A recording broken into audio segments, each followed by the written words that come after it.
25 minutes away from here. We mainly practice in corporate and tax law. And on the tax law side, what we practice is in the area of tax controversies. Tax controversies are mainly IRS issues, IRS and state issues, things like IRS audits, criminal investigations, general disputes with the IRS and the state.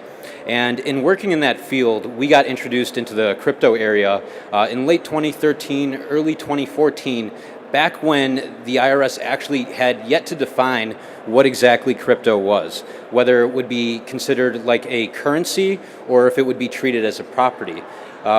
Since then, fortunately, the IRS has issued some guidance, but back then, we were confronted with the issue of how to treat it for tax purposes, and whether or not crypto and receiving crypto as payment for services was income, or what exactly was it. Today, I'm going to go through a couple different areas, and we don't have much time, so if there's anything that I go over that any of you have questions on, feel free to raise your hand. You're going to have to scream it out. I'll do my best to hear it. But if there's a topic that you have a question on, feel free to stop me at any time. First, I'm going to go through how income is treated. If you receive crypto as compensation for services, if you're part of a ICO and you're on an advisory team and you receive crypto, how is that defined? I'll first talk about that. Then we'll talk about trading.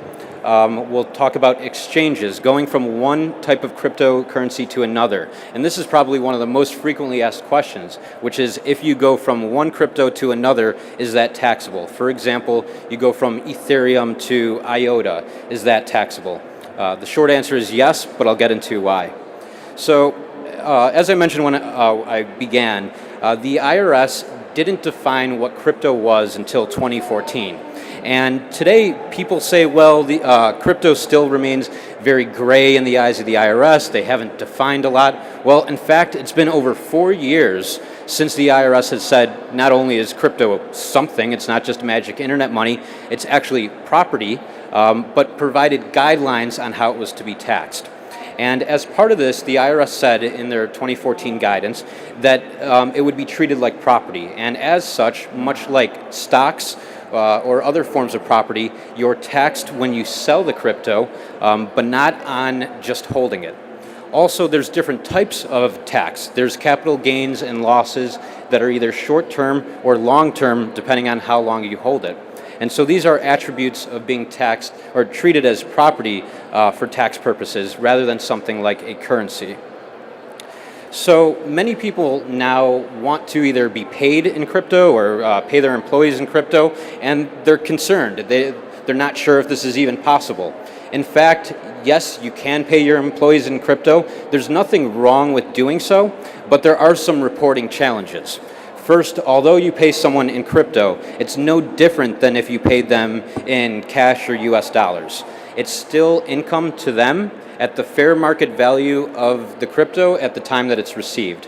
So if I pay someone 1 Bitcoin for mowing my lawn, it must be a very large lawn, but if I paid someone 1 Bitcoin for doing that, that would actually be income to them and taxable at that time that they received the Bitcoin at whatever the Bitcoin is worth, even if they don't sell it for cash. So you receive the Bitcoin or the cryptocurrency and you hold it, it's still taxable even if you don't sell it for cash immediately or at any time.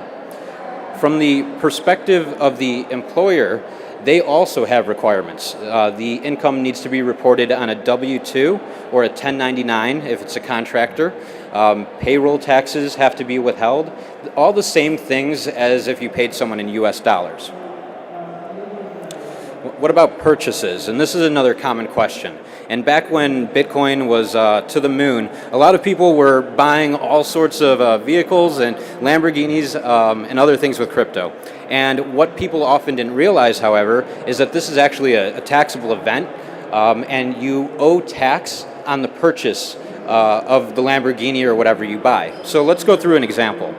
Say you buy a Lamborghini with Bitcoin. And let's pretend Bitcoin was back up to $10,000, so it cost you 30 Bitcoin to do that. You originally paid $30,000 for those 30 Bitcoin. You paid $1,000 per Bitcoin. Now today, again, it's worth $10,000 hypothetically. And the Lamborghini is for sale for $300,000. So you give the 30 Bitcoin, and in exchange you receive a Lamborghini. Well, you actually have a taxable event, and now you owe tax on the $300,000 of sales. So you sold it for $300,000. You paid $30,000 your cost basis, which means you have a gain of $270,000. And so if your tax rate is 30% or so, you'd pay that tax on that $270,000 in gain. If you paid more money originally for the Bitcoin, your gain might be reduced, but you still have a gain that you would owe taxes on. And this is true even though we didn't go to cash. Although the Bitcoin didn't first go to cash and then you bought a Lamborghini, it's still taxable just in that same way. When you're trading, something also to be aware of is one of the best strategies, and I'm often asked, how can I minimize my tax if I'm trading in cryptocurrency? Well, because the IRS considers crypto to be property, there's short-term and long-term gains. And if you hold crypto for longer than a year, you're now eligible for long-term capital gains when you sell. And long-term capital gains are at 15 or 20%, depending on your tax bracket. And compared to short-term ordinary tax rates, that's about half. So one of the best strategies that you can have for crypto is to hold it longer than a year and then sell. Because by doing so, you can have long-term capital gains. One other thing to be aware of is losses. And this is even more important now in 2018 when many cryptocurrencies have gone down in value. If you sell crypto at a loss, on an annual basis, you're limited to take a deduction of only $3,000. So say you bought a bunch of Bitcoin at $10,000, today it's at $6,000. Even if you sold one Bitcoin and your loss was $4,000, on your tax return you would be limited to taking $3,000 as a capital loss.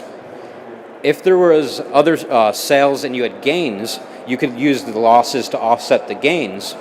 But if the only sales that you had during the year were losses, then you could only deduct $3,000 against other sources of income.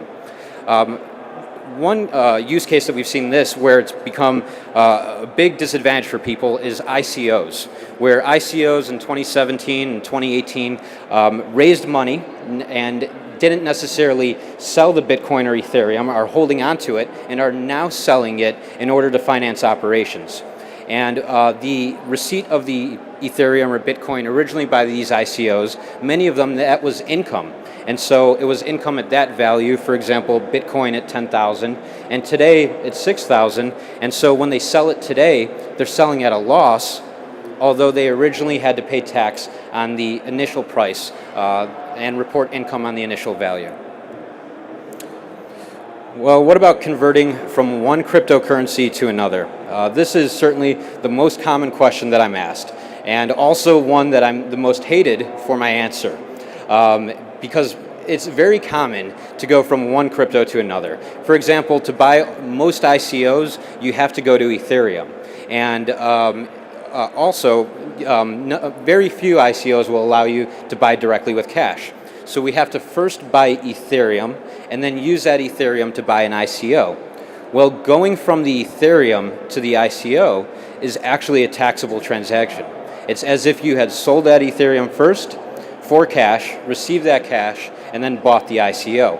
And for many people, this causes a problem because there's a taxable event, there's tax owed, but there's no cash to pay the tax. Instead, you have ICOs, which may or may not have gone up in value. You might have heard of the term like-kind exchange, or Section 1031 like-kind exchange.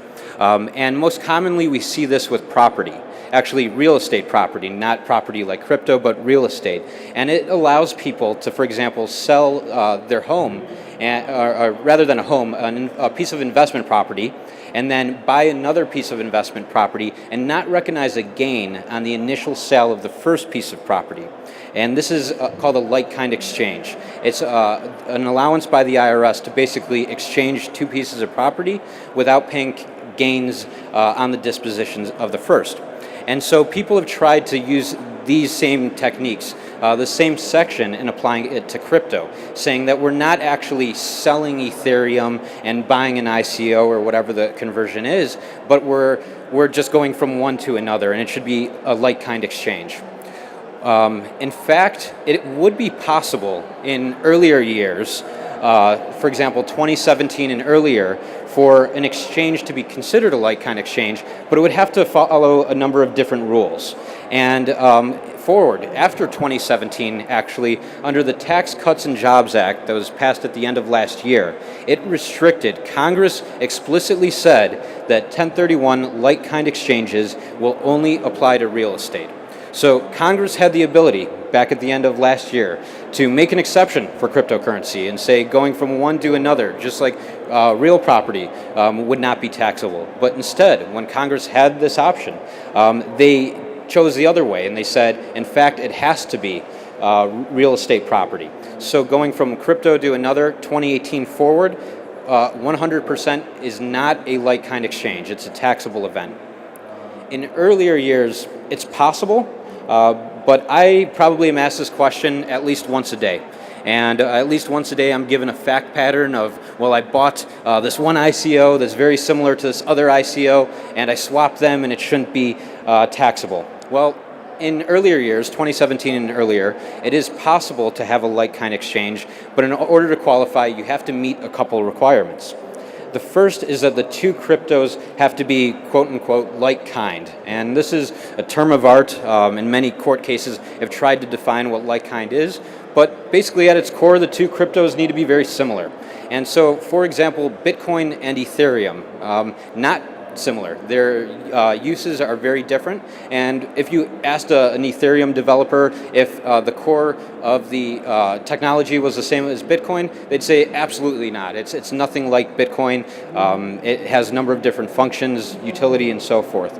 And so the first fundamental question is, are the two cryptocurrencies of like kind? Many fail there. Now, the second test would be that there has to be an actual exchange. In the area of real estate property, you're actually exchanging one piece of property for another. But it's almost impossible to find someone that has the property that you want to buy, and they want to buy from you the property that you have. It's nearly impossible to find a scenario like that. So instead, what people use is qualified intermediaries, which is a third party that takes possession of the first piece of property, then later on takes possession of the second, and swaps the two for you. Again, people have argued that cryptocurrency exchanges operate in this way, and that cryptocurrency exchanges should be considered qualified intermediaries. But in fact, that's not how many operate. Many have their own treasury of different cryptos, and they're not necessarily swapping. And while there's been movement towards decentralized exchanges, the swap doesn't really occur like that. In fact, when you buy crypto, it may come from many other partial sources to feed your single order. So in many cases, or nearly all, it's not actually a swap. Finally, one of the other reasons why like-kind exchange won't apply to 2017 and earlier is there's actually a form you have to fill out. So I hear all the time people saying, well, I'm just going to take the position on my tax return that it's a like-kind exchange, and if the IRS disagrees, then so be it. Well, in order to even qualify and follow the rules, you have to file a form called the 8824 and disclose what you're doing, disclose the like-kind exchange. And again, very few people that are taking this approach actually file this form. And you would file this form for each exchange of crypto. Again, very unlikely. And I guess just as a final note, even if you took these steps, while you may believe it's a like-kind exchange, ultimately the IRS would have to agree with you. So in an audit situation, they would have to be moved by your evidence and finally agree with you. And just given how Congress has decided when given the option to apply a like-kind exchange, I'd find it very unlikely that an IRS auditor would rule in favor of a like-kind exchange in 2017 or earlier. Any questions about that? I know I don't have that much time, and that's kind of a complex area.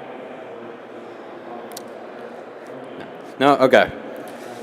Okay, so let's just briefly talk a little bit about tax obligations and the IRS, because another issue that often comes up is I've got thousands and thousands of transactions. How am I going to report? And how's the IRS even going to know if I don't report?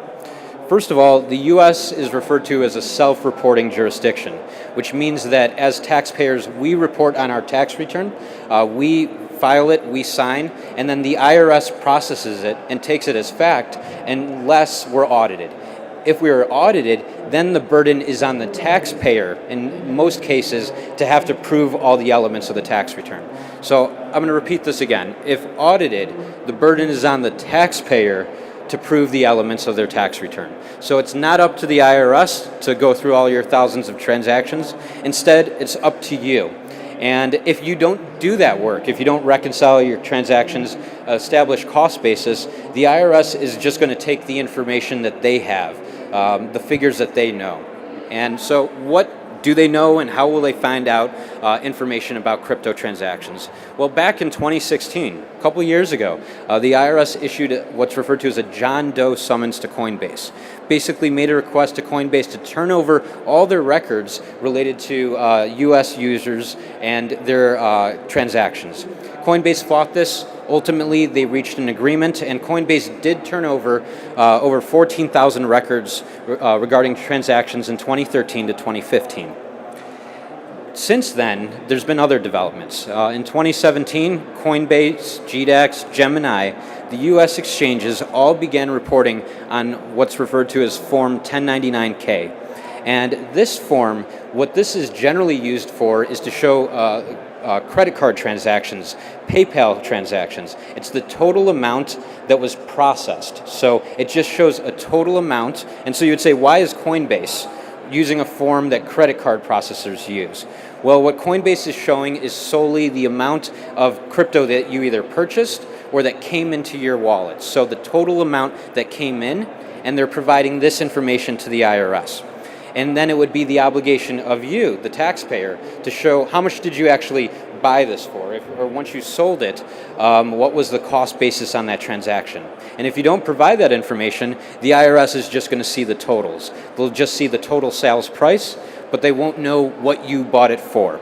And so in an audit, if you're not able to provide this information, they'll just assess tax on that total amount. So say you sold $100,000 of Bitcoin, but it cost you $90,000 after different exchanges. Cost you $90,000 to buy that Bitcoin. Your gain is only $10,000.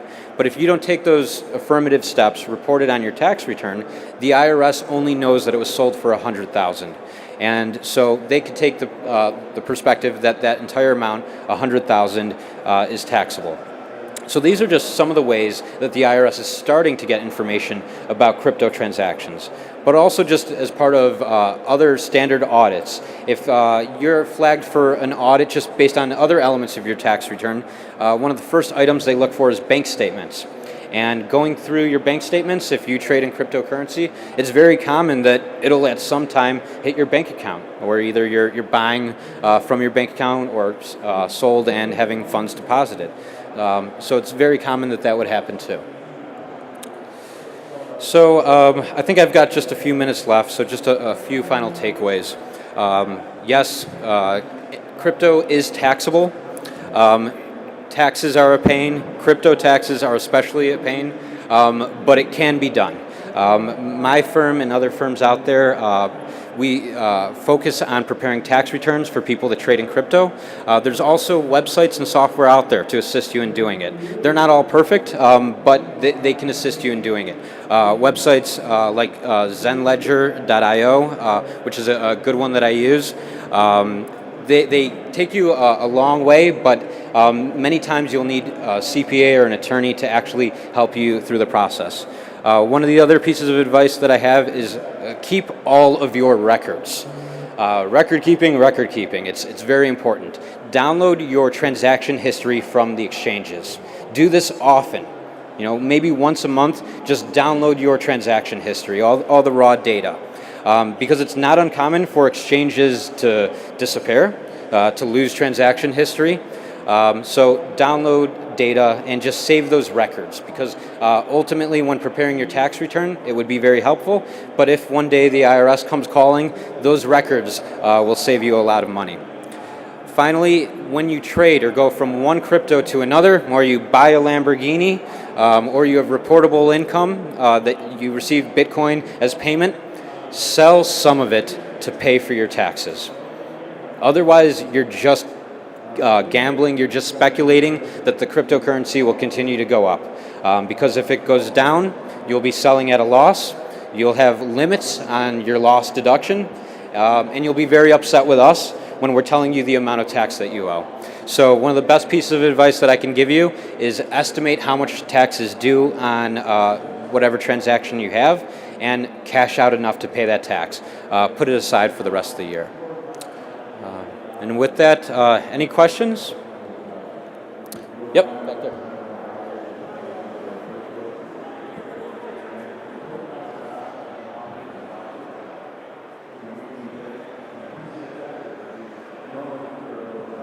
So I'm going to repeat the question. Say you have crypto transactions in a number of years, 3 years or so, and you have buys and sells during each of the years. The question is, how do you determine which crypto you sold? So today I have a bunch of Bitcoin that I bought over the last 3 years. Which Bitcoin did I actually sell today? Was it the first Bitcoin that I bought 3 years ago, or is it the last Bitcoin that I bought a month ago? And this is a great question. The default method, the method that most people should use, is first in, first out, or FIFO. And this basically means that the oldest crypto that you bought is the first that you sell. And so assuming that the prices of crypto are going up, under a FIFO method, you generally report larger gains in the beginning, and those gains would diminish over time.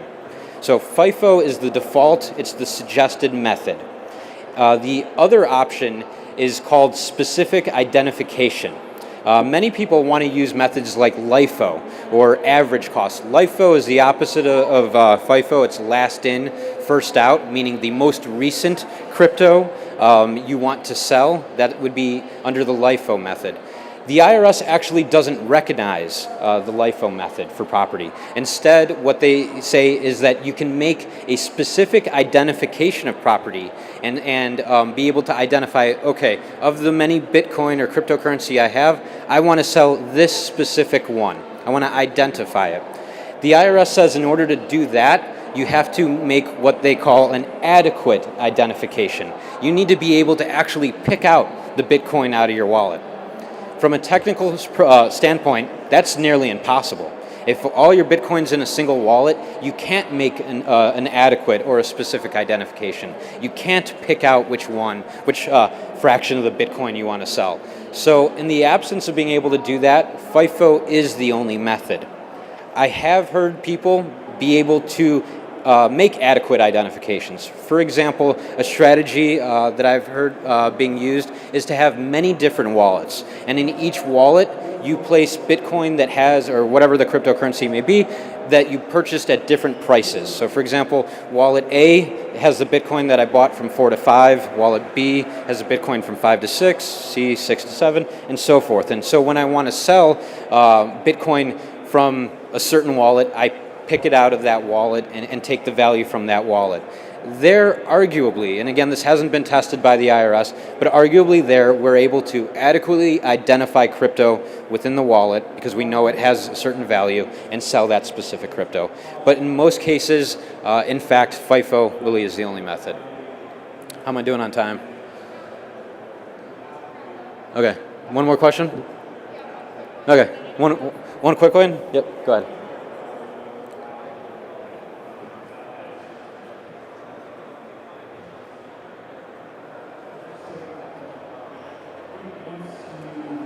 Okay, so the question is, how is mining Bitcoin taxed? Another good question. So much like income that we talked about at the beginning of the presentation, mining is income and taxed to you at the time that you receive your payouts. And so if you're mining and you're receiving a fraction of a Satoshi, or a Satoshi every day or every minute, that is income to you at the fair market value of that crypto at the time you received it. So each fraction, that's income. And even though you haven't yet sold it for cash, it's still taxable. When you then finally sell it, you might have a capital gain or loss, but it's taxable to you. The question I'm often asked is, I'm mining nonstop, there's fractions coming in nonstop, how in the world do I account for it? Well, the honest answer is we do our best. And that may mean that we sum up the total for the day, find the daily average, and that is your amount of income for the day. At the end of the day, we really just have to do our best. But mining is taxed as income at the time that you receive it. Okay, yeah, if anyone else has any questions, I have a booth just right around the other end, so thank you.